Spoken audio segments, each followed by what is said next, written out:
ಏನಂತ ದೂರು ಕೊಟ್ಟಿದ್ದಾರೆ ಅನ್ನೋದನ್ನ ಹೇಳ್ತೀನಿ ನೋಡಿ.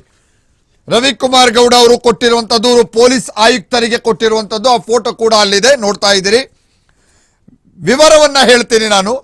ಶ್ರೀ ರವಿಕುಮಾರ್ ಆದ ನಾನು ಕಾಂಗ್ರೆಸ್ ಪಕ್ಷದ ಒಬ್ಬ ಕಾರ್ಯಕರ್ತನಾಗಿ ಹಾಗೂ ಇತ್ತೀಚೆಗೆ ನಡೆದಂತ 2023 ಮೇನಲ್ಲಿ ನಡೆದಂತ ವಿಧಾನಸಭೆ ಚುನಾವಣೆಯಲ್ಲಿ ಕಾಂಗ್ರೆಸ್ ಪಕ್ಷದ ಅಭ್ಯರ್ಥಿಯಾಗಿ ಮಂಡ್ಯ ಕ್ಷೇತ್ರದಿಂದ ಚುನಾಯಿತ ವಿಧಾನಸಭೆ ಸದಸ್ಯನಾಗಿರ್ತೇನೆ.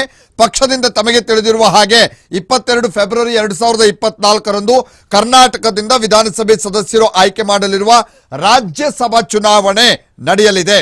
ಈ ಚುನಾವಣೆಯಲ್ಲಿ ಕಾಂಗ್ರೆಸ್ ಪಕ್ಷದ ಅಧಿಕೃತ ಅಭ್ಯರ್ಥಿಗಳು 3 ಜನರಿದ್ದು ಅವರ ಗೆಲುವು ಸಾಧಿಸಲು ಬೇಕಾಗಿರುವಂತೆ ಮತಗಳು ಕಾಂಗ್ರೆಸ್ ಶಾಸಕಾಂಗ ಪಕ್ಷ ಸದಸ್ಯ ಅದರೊಂದಿಗೆ ಸಹ ಸದಸ್ಯರಾಗಿರುವಂತವರನ್ನ ಸೇರಿಸಿಕೊಂಡು ಸಂಖ್ಯಾಬಲ ಇರುತ್ತದೆ.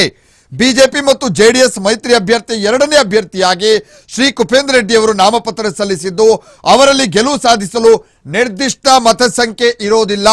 ಇದನ್ನ ತಿಳಿದು ಕೂಡ ಅಭ್ಯರ್ಥಿಯನ್ನ ಕಣಕ್ಕಿಳಿಸಿ ಕಾಂಗ್ರೆಸ್ ಪಕ್ಷದ ಶಾಸಕರು ಹಾಗೂ ಸಹ ಸದಸ್ಯರಾದ ಶಾಸಕರನ್ನ ಒತ್ತಡ ಹಾಗೂ ಹಣದ ಆಮಿಷವನ್ನ ಒಡ್ಡಿ ಪಕ್ಷಾಂತರವನ್ನ ನಡೆಸಿ ಮತ ಚಲಾಯಿಸುವಂತೆ ಒತ್ತಡವನ್ನ ಹಾಕ್ತಾ ಇರೋದು ನನ್ನ ಗಮನಕ್ಕೆ ಬಂದಿರುತ್ತದೆ.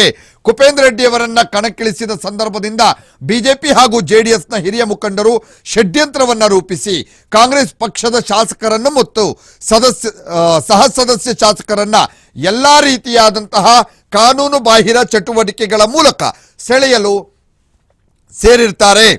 ಈ ಷಡ್ಯಂತ್ರದ ಅಂಗವಾಗಿ 37 ಕ್ರೆಸೆಂಟ್ ಹೋಟೆಲ್ ಮಾಲೀಕರಾದ ಶ್ರೀ ರವಿ ಎಂಬುವರು ಶ್ರೀಮತಿ ಲತಾ ಶಾಸಕರು ಅವರಿಗೆ ಸಂಪರ್ಕಿಸಿ ಕುಪೇಂದ್ರ ರೆಡ್ಡಿಯವರ ಪುತ್ರ ತಮ್ಮನ್ನು ಭೇಟಿ ಮಾಡಿ ಹಣವನ್ನ ಕೊಡ್ತಾರೆ.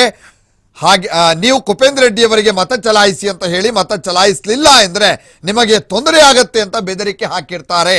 ಹಾಗೆ ಅವರ ಭಾವ ಆದ ಡಾಕ್ಟರ್ ಮಹಾಂತೇಶ್ ಕೂಡ ಬಿಜೆಪಿ ಹಾಗೂ ಜೆಡಿಎಸ್ ಹಿರಿಯ ನಾಯಕರ ನಿರ್ದೇಶನದಂತೆ ಶ್ರೀಮತಿ ಲತಾ ಅವರಿಗೆ ಮತ ಚಲಾಯಿಸುವಂತೆ ಹಣದ ಆಮಿಷವನ್ನು ಒಡ್ಡಿರ್ತಾರೆ. ಇದಲ್ಲದೆ ಹರಿಹರದ ಮಾಜಿ ಶಾಸಕರಾದ ಶಿವಶಂಕರ್ ಅವರನ್ನ ಕಳುಹಿಸಿ ಶ್ರೀಮತಿ ಲತಾ ಅವರ ಗಂಡನಾದ ಶ್ರೀ ಮಲ್ಲಿಕಾರ್ಜುನ್ ಅವರನ್ನ ಭೇಟಿ ಮಾಡಿ ಹಣದ ಆಮಿಷ ಒಡ್ಡಿ ಕುಪೇಂದ್ರ ರೆಡ್ಡಿ ಅವರಿಗೆ ಮತ ಚಲಾಯಿಸುವಂತೆ ಒತ್ತಡ ಹಾಕಿರ್ತಾರೆ.